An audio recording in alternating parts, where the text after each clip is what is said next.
Je suis Sandra Flamand, Claims Expert France Belux au sein de Swiss Re, membre de la commission automobile de la PREF. J'ai eu le plaisir de participer au groupe de travail inflation corporelle et référentiel indemnitaire. En 2023, la PREF a publié une série de notes sur l'inflation économique.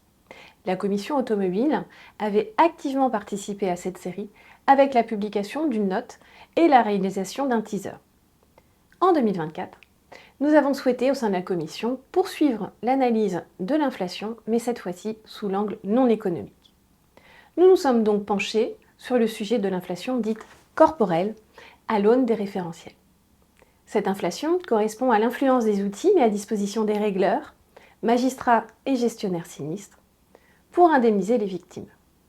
Cette note a donc pour objet d'apprécier l'impact des référentiels sur la majoration récurrente des indemnisations des corporels graves.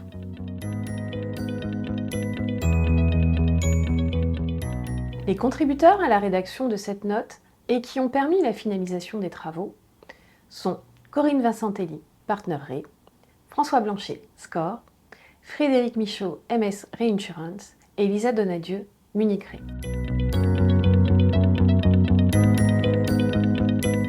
En partant de la définition selon laquelle l'inflation corporelle est le reflet d'une évolution des référentiels, il a été passé en revue certains postes de préjudice listés par la nomenclature d'un TIAC.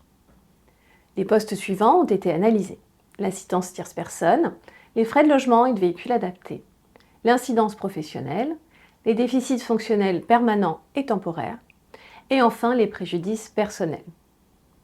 Pour ces postes de préjudice, nous avons retracé les évolutions entre 2010 et 2023. Et nous constatons à la fois une dérive des coûts retenus, mais également une évolution méthodologique péjorative. Pour certains postes de préjudice, nous constatons une dérive jurisprudentielle. Ces évolutions ont conduit à une inflation importante des indemnisations. Pour illustrer cette dérive, nous avons également analysé 5 cas fictifs habituellement retenus dans les travaux DGT de la Commission. Nous avons constaté une inflation qui oscille entre 4 et 8% par an. Cette tendance inflationniste indéniable est générée à la fois par l'évolution de la jurisprudence et l'évolution des barèmes de capitalisation pour les postes réglés sous forme de capital.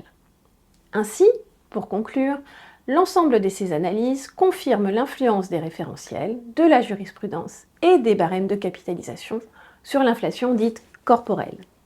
Elle souligne la nécessité de disposer d'une nomenclature et d'un barème de capitalisation officiel afin de rendre l'indemnisation des dommages corporels plus prévisible pour les assureurs et les réassureurs. En 2025, la commission automobile ne manquera pas de revenir vers vous sur ce sujet.